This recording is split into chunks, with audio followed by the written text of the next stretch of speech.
would you please welcome Jesse the Body Ventura?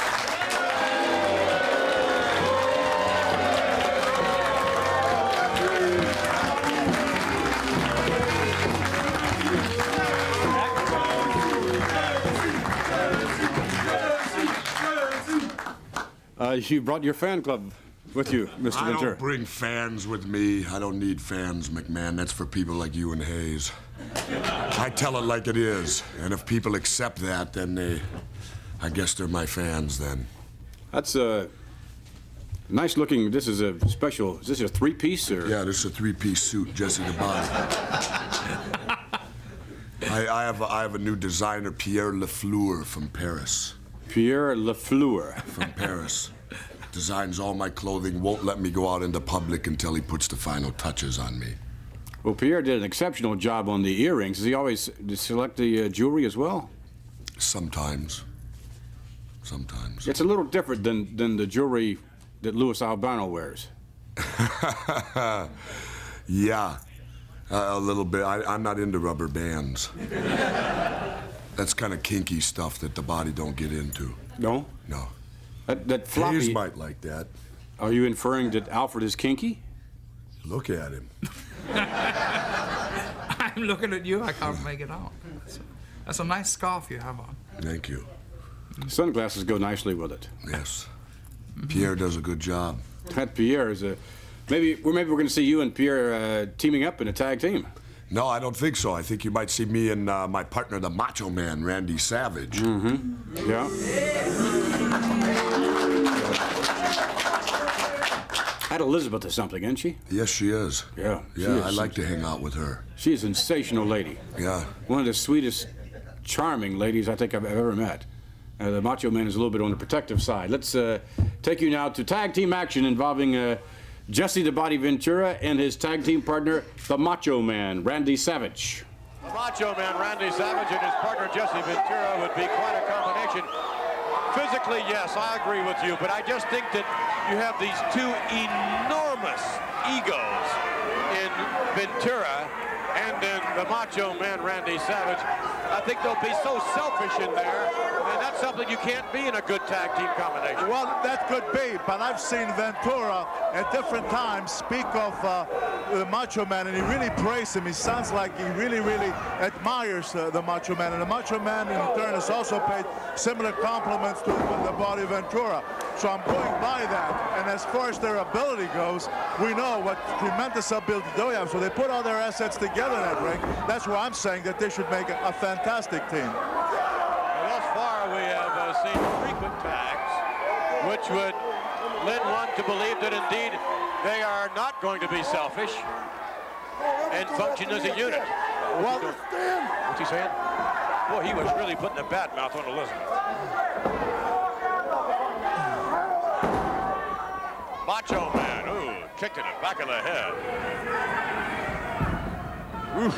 Macho Man and Jesse Ventura thus far in complete control, and coming in the ring the hard way is Mike Rice. Right into the buckle, tag is made, and again Ventura comes in. So we see those frequent tags. yes. Which indicates again, as we stated before, that we are not going to see a selfish combination. Now, like I say, I've seen from listening to these two talk in the past, they complement each other an awful lot. They both seem to have an enormous amount of respect for one another. That's why, you know, I kind of thought that together, if they do put all their assets together with the abilities that they both have, look at this here. Nobody does this much better than Macho as far as coming off these top ropes into the ring or outside the ring. Look at that. An elbow right My into goodness. the chest area. That could very well spell defeat. And it does, yes. And look at Ventura, he looks thrilled, he's happy. I think he's looking at you, Bruno. He's always irritating me like this guy. Little kiss, little buzz on the cheek there from Elizabeth to the Macho Man. Although she doesn't look all that happy. No, she does not. Here are your winners, the team of Jesse the Body Ventura and Randy Macho Man Savage. What's he saying?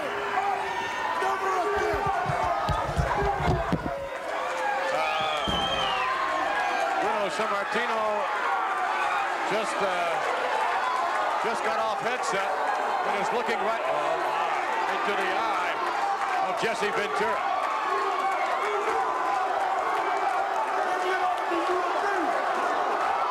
We could very well have a confrontation here. However, I don't think it would be too wise for Bruno Sammartino to step down to ringside, at least not close to Ventura and the Macho Man as well. Well,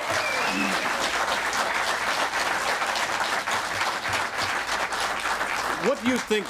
What do you think would have happened had Bruno stepped down the ringside and it was just one-on-one with you and the living legend? He'd have got his butt kicked. You really think so? I know so. Bruno Sammartino is the past. Bruno Sammartino can't talk as good as me, he don't do color commentating as good as me, and he surely don't wrestle as good as me. All right, your viewpoint, I would suspect that perhaps we'll It have ain't just my viewpoint, ask these people out here. Well, again, that mixed emotion we get. Some are booing, some are cheering, Mr. Ventura. Well, there's a bad apple in every barrel. I wondered how would you compare your physical skills now that we have them down pat as relates to Bruno Sammartino. How would you compare them to Uncle Elmer? Well, you know, Uncle Elmer's real irritated with me. I guess he's mad. His old lady's mad. They're all mad because of what I said at his wedding and different things that went on. And I'll tell you something. Uncle Elmer, I will never back down from anywhere, McMahon. But I need one assurance from the World Wrestling Federation before I'd ever step in the ring with him. And that is 2 hours prior to the match, I need it verified, certified by public accountants, whoever does that stuff, notary publics, that the man is bathed. I will not step into a ring with that dirt ball, and I call him a dirt ball that carries pigs in his armpits and his wife in the other armpit. Not without being bathed, McMahon. We I want that stipulation. We don't apologize. Elmer's scheduled to be here next week, by the way. He is? Yes. Well, then I will be back next week, whether you like it or not. If he's going to be here, I want to be here. All right. Well, we'll return as we continue with more TNT. Jesse's going to have some unusual Christmas gifts with him. Stay with us.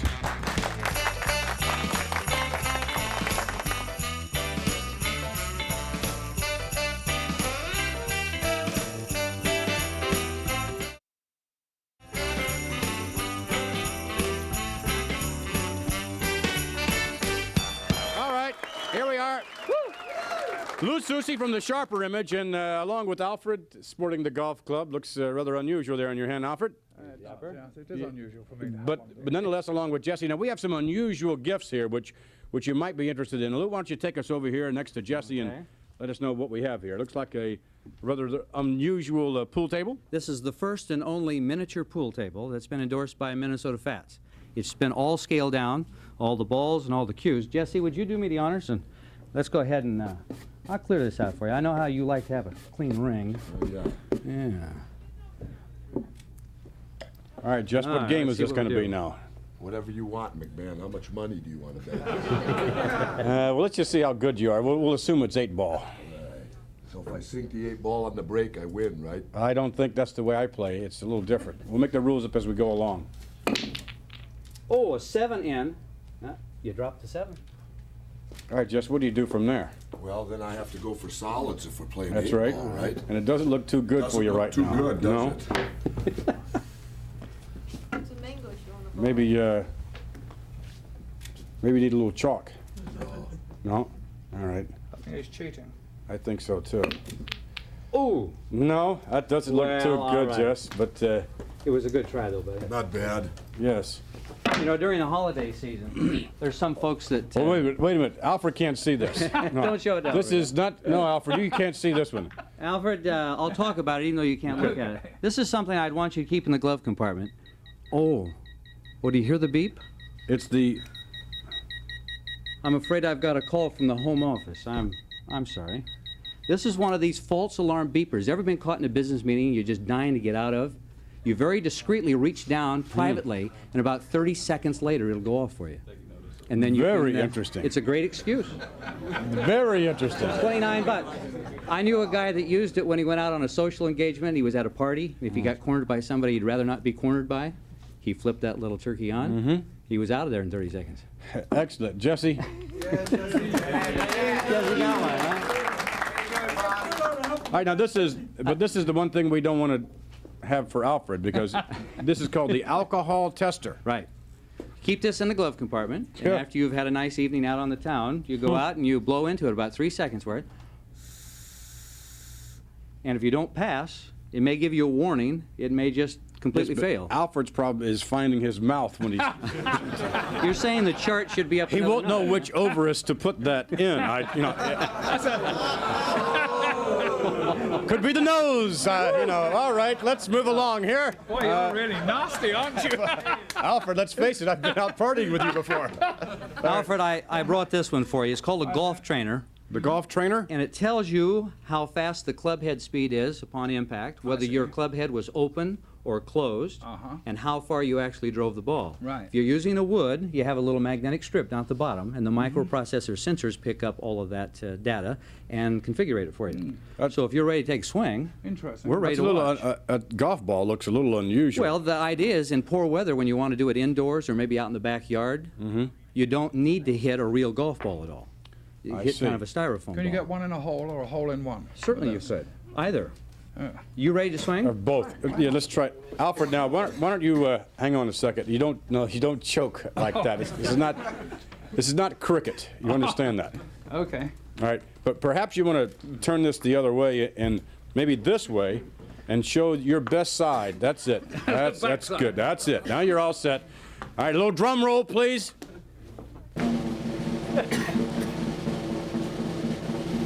Oh, geez, how about that? Bet whoever got it the first time. Here goes the lens on the camera.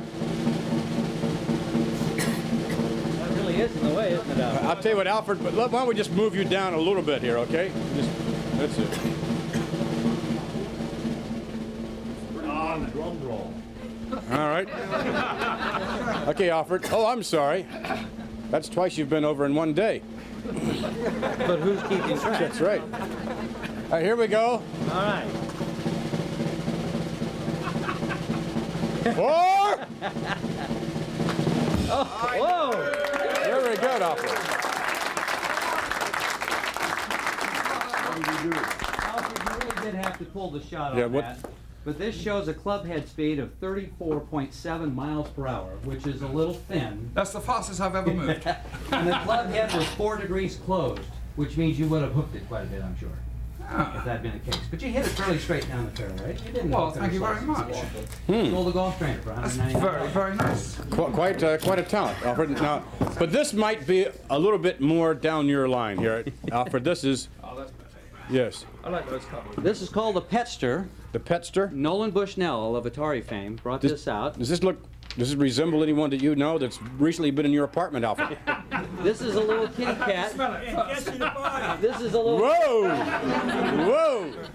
It's a what? There's several stories going on here. There's several layers of conversation. Did you catch that, Jesse? Yes, as always. What do you want to ask me about the Petster? Is it house trained? No litter boxes, no food. box right. needed. Now listen, now it We're purrs. going to have to move ever so along. nightly. It was?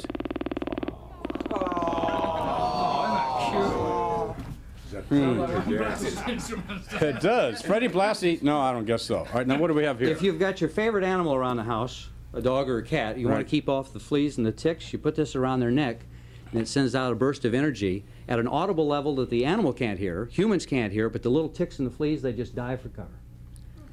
Wait a minute now. Away they go. The works ticks, all the- the ticks and the fleas. And they listen to that noise, and they say, no way.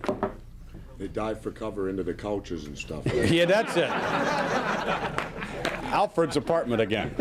What do we have here? This is a music synthesizer. Makes all sorts of wonderful sound. Play it like an organ, add a little rhythm, walking bass line. Oh, oh.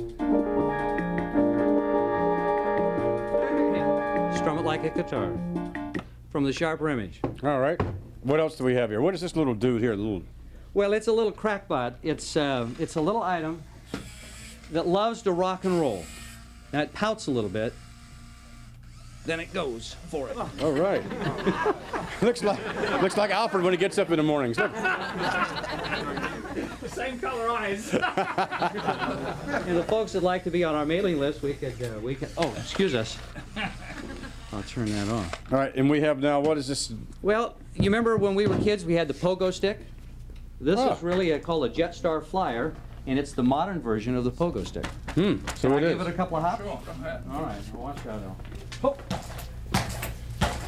Whoa. Actually, I wonder if Jesse would try that.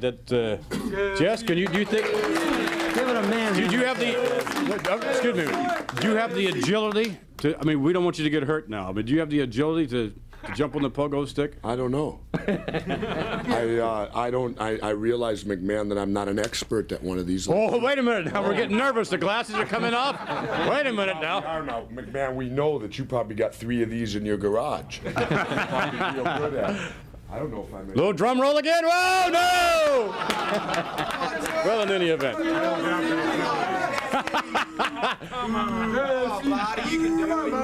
Alfred will let you try this a little later, huh? Lou, thank you very much. These are some very interesting items here. Thank and I you. think perhaps Jess wants to take the pool table home with him. Might I be able to offer the 800 number if somebody would like to be on our mailing list? Why not? Good. Toll free, 800-344-4444. Okay, doke. Sounds good to me. We'll be back as we continue with more TNT, and Jesse's going to master the pogo stick.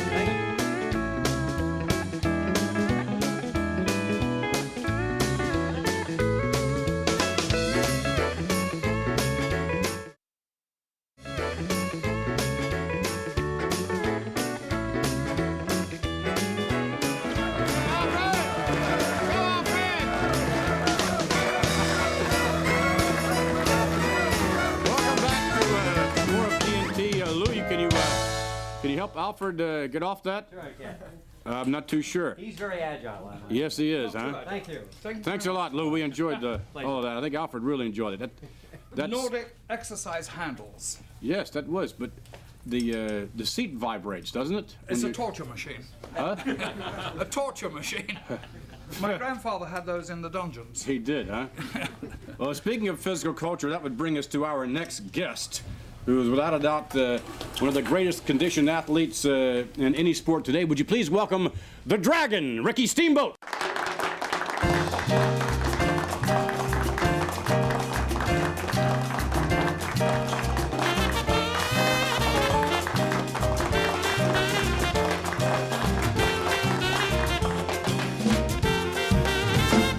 In the, so we can grab that one with camera 3 there. That's camera 3, Kerwin.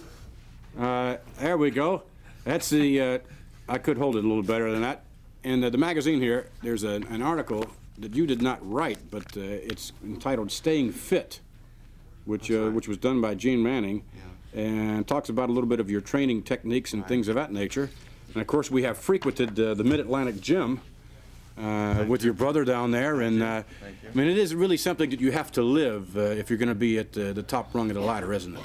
You know, I think you find out that most athletes, whether depending what sport that you're in, are, you know, they're finding out to be in the top physical condition is where you're going to make it to the top. And a lot of people, a lot of young kids today. I was reading an article today on the plane, as a matter of fact. Guys are 12 years old playing defensive tackle that weigh 280 and 300 pounds. You know, 12, 13, 14 years old. Unbelievable. All these guys train, they work out very hard, but as competition is getting harder and more athletes are coming out of colleges, they found out that the guys that stay in shape are the ones that are going to make it to the top. Well, that certainly is one of your secrets, and in a moment we're going to take you back to Madison Square Garden. We're going to join this match in progress, and it's you and the magnificent Morocco, and it is a gruesome match. So for the benefit of those of you who have weak stomachs or whatever it may be, you probably would not want to watch this match. This is perhaps one of the most grueling matches I've ever seen you in, I believe. Yeah. And Morocco and you going at it as never before. Let's go to the tape.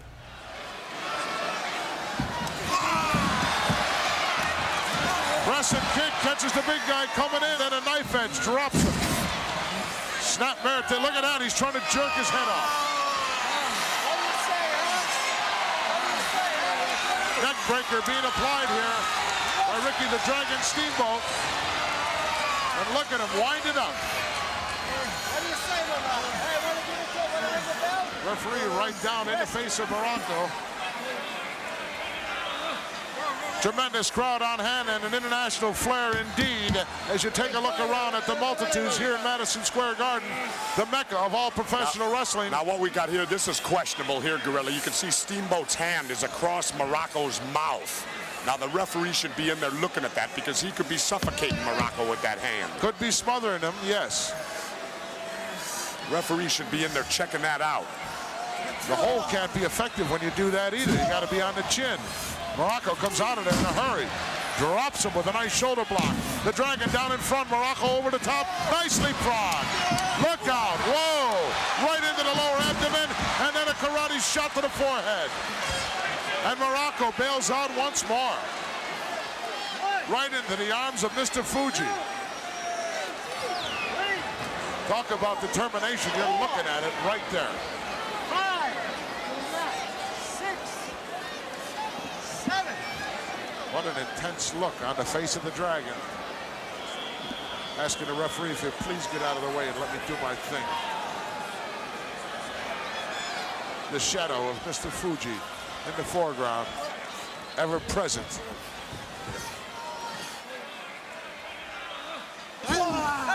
Morocco plants a knee on the break and a chop of his own. You hear that one all the way to New Jersey. Look out. Reversal by the Dragon. Big backdrop. Morocco came right down on the side of his hip. Nice arm drag and another one. Look at how quick the Dragon is. All right. Later on, that match got out of hand. I'm happy we really didn't show it, but it really got out of hand when Mr. Fuji decided to step into the ring. I believe he used his cane, or attempted to. Tried to use his cane. You know, I guess this feud is, a lot of people like to say, it's been going on for several months now. And it seems as though that every time that Morocco and I step into the ring against each other, it just gets maybe a little bit more uglier.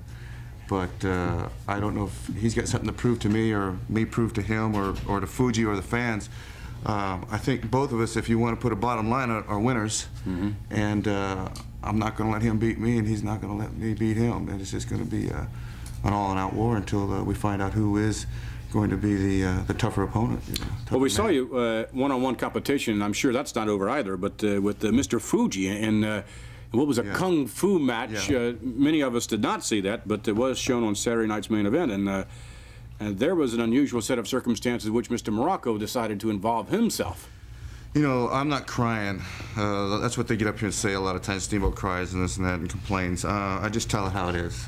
I was wrestling against Fuji. Morocco came into the ring and sprayed my eyes with some kind of something. It burned my eyes, but this distracts you. It almost causes me to lose a match or something like that. We don't need any of that, although it's hard to separate the two.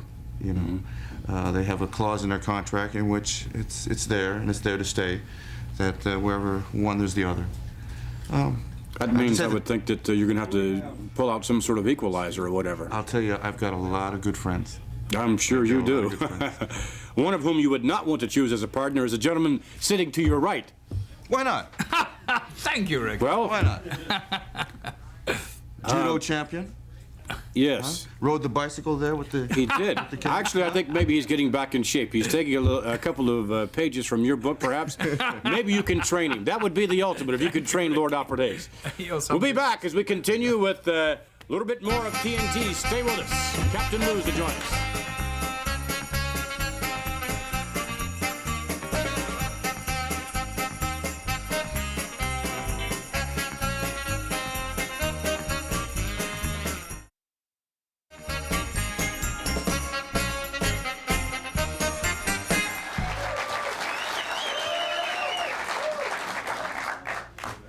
Would you welcome our next guest, Captain Louis Albano?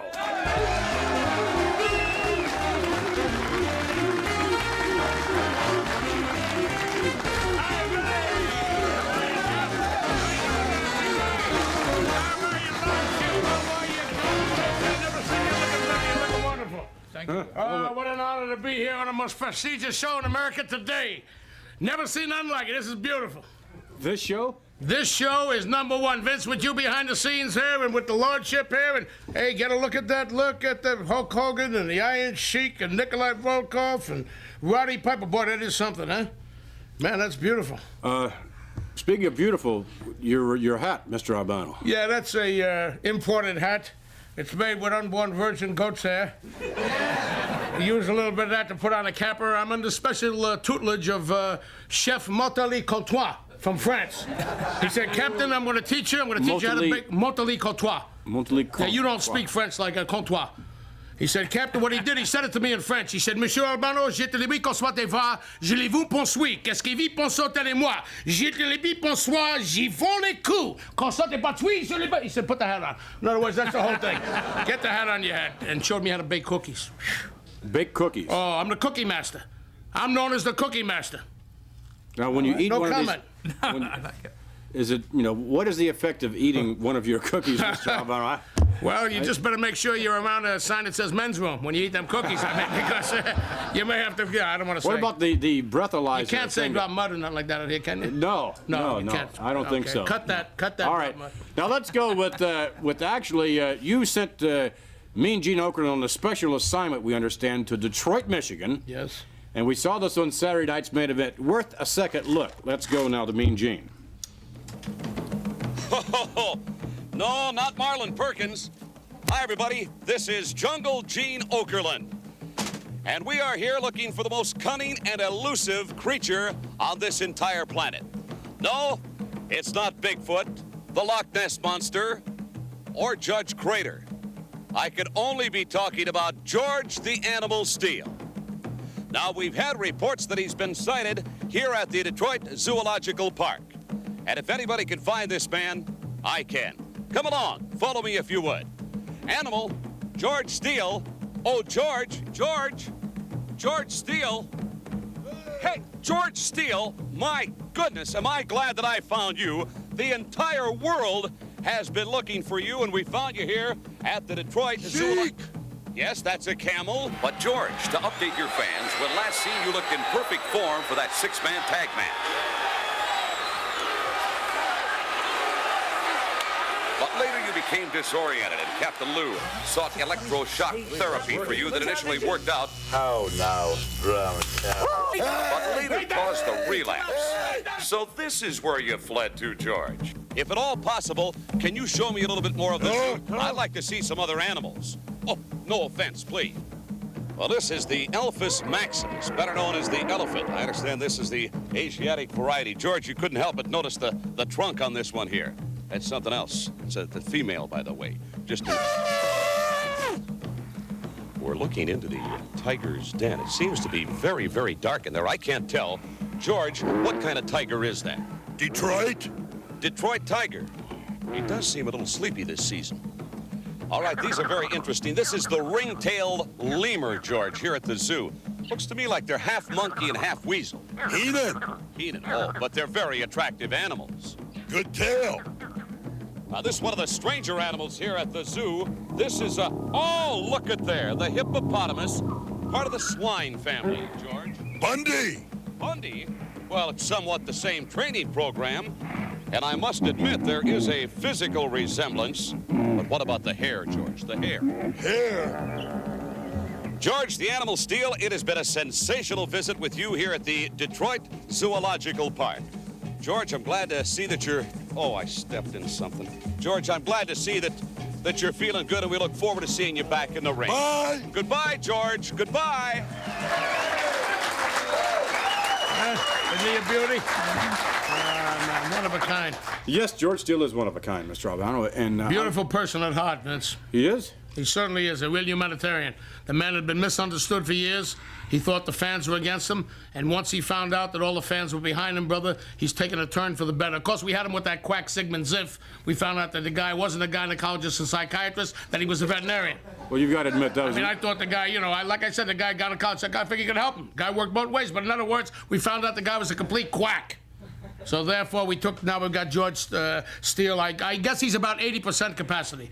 In fact, he's even promised this year to help dedicate himself to that dreaded disease, multiple sclerosis, that the captain's national chairman of, and I've been assured by George Steele and Vince McMahon right here in Titan Sports that they'd be behind multiple sclerosis to knock it out. Oh, yeah, by the way, bring up that record. You see my picture in there?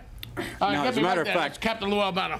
For the benefit of those of you whom would like to vote for Captain Louis Albano as best single vocal performer on the wrestling album, we have the address in which you may do so.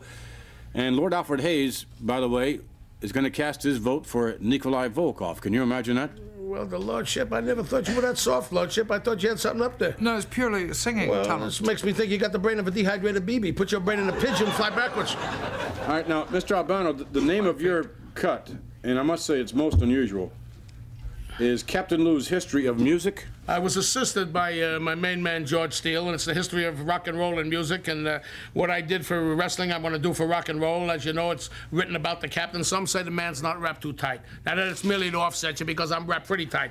At about 52 cards, I'm dealing with about 37. But make a long story short, in other words, I'm not too bad. And it goes on. I believe that I'm a bilingual baritone. I believe that's what it's called. Bilingual? Bilingual baritone. That's the captain's, that's what they call me. That's, I can go from English a high and C, French? right, high C to a low C to a minus C to an 8-octave minus D. I put it all together, All right, and you then. got Captain Lou Albano's History of Rock and Roll. All right, if you would like to cast your vote for Captain Louis Albano, you may do so simply by writing to this address. It's entitled The Slammies. It's the Wrestling Music Awards, will be presented in about a month or so. It's P.O. Box 1538, Greenwich, Connecticut, 06836, and this is for the category Best Single Vocal Performer on the Wrestling Album. And we'll be back as we continue with more of Captain Louis Albano, and I think the Animal's going to join us.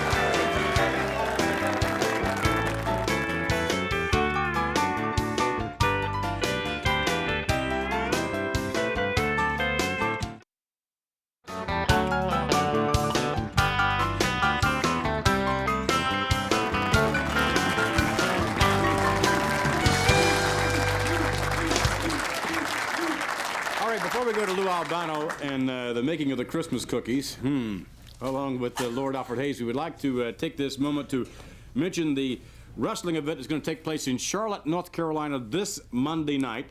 It's for the benefit of the, well, many of you recall Rick McGraw, one of the outstanding wrestlers in the WWF, been taken from us at a very, very early age as a result of a heart attack. Rick leaves behind his lovely wife. They were only married a couple of months. And I think there's also a little Rick McGraw that's going to be born in about 7 months or so. But in any event, this event takes place this Monday night in Charlotte at the Park Center Recreation Park Center at Charlotte. And some of the outstanding wrestlers who are donating their purses, by the way, as would be the WWF in terms of promoters. Some of the wrestlers lined up would be Hulk Hogan, King Kong Bundy, Big John Studd, Roddy Piper, Ricky Steamboat, and Andre the Giant. That'll be this Monday night. Right now, let's take you to Louis Albano and the making of the Christmas cookies, Lord. Thank you, Vince. I'm standing here. How you doing, brother? Boy, it's difficult to keep you quiet for a few minutes. There you go. I'm making Christmas cookies now. This is my own special recipe. They're called Eclectic Christmas Cookies, made by Captain Lou Albano. And you see I got my special cap on, which I told you, unborn virgin goat skin or goat's hair. It's all made up for the captain. I'm ready to go, baby. Okay, well, let's see what you're going to do. First of all, the main thing I want to instill on everybody out there, you got to have sanitary conditions. In other words, if you got a cigar or something like that, keep it down, keep it in the right spot. Excuse me, Mr. Albano. Now, what's that? Do you have an extra hat for Alfred Hayes? No, I don't think I have a hat for the Lordship. I don't know if he'd appreciate it. He looks a little soft to me. But anyway, first of all, you need a couple ounces of water here, so I'm using ice cubes. They're a little diluted with some Christmas spirit. So you get a little bit out of there. Okay, now, here comes the animal. All right. Hey, George. Christmas. Anybody out there? George Steele loves Christmas cookies, all kind of colors. So if you want to bring him a Christmas cookie, feel free to do so. Now, you take sugar, approximately 1 3/4 cups. You got what I mean? You can go by eye. I usually do by eye. It's approximately 1 3/4 cups. Now, when you do that, don't mix your flour with the sugar because you get eclectic review and it will congelate. You got to put it separate. Now watch. Try to take... watch this. Try to take about a cup and a half. Use about a cup and a half of this now. Wait, it's a little hard to open up. And make sure you keep these sanitary conditions now. Keep about a cup and a half of that. Now, in that, you take your butter, and I'd like to stress, it's got to be pure. You can use salted butter or unsalted. We don't care, but it's got to be pure, but not margarine now, all right? I'm not doing a commercial. Butter. Put that in the flour. All right, 1. Let's get this together. 2 bars of butter. All right, you got that in there now. Now you got your sugar separate. Now, the vital thing is eggs. When you get your egg, make sure that you don't mix the white and the other together. Try to get them together, put them in like that. Get your egg in there. Get a couple of eggs, put in here, and you can also mix 2 with the sugar. Okay, get a couple more eggs in there, and we do it right. Now we put all that together. We're gonna mix this up. Cookies? Wait a minute, George. We're not ready yet for the cookies. And we're gonna make it, we want them green, Christmas spirit. Just a minute, for Christmas spirit. You see that, George? The green colors, you know what they are? These are Dickens. We put them in. Take the top off here. All right, here you go. Put them all in the Christmas thing. Now you got it all together. Now above that, you've got to mix approximately 2 3/4 cups of water. If you see what I mean. You mix this all up. Here you go. Get it all mixed and make sure it's not lumpy. You see what I mean? You still got lumps in there. Keep mixing. You can use another egg if you want to. You get another egg or 2. Just take another egg or 2. Out of time. We're running out of time, Lou. Okay, here you go. You take that and... We'll be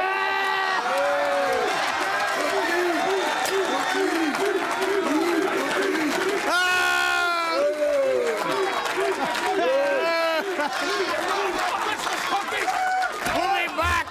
Stay with us for more TNT.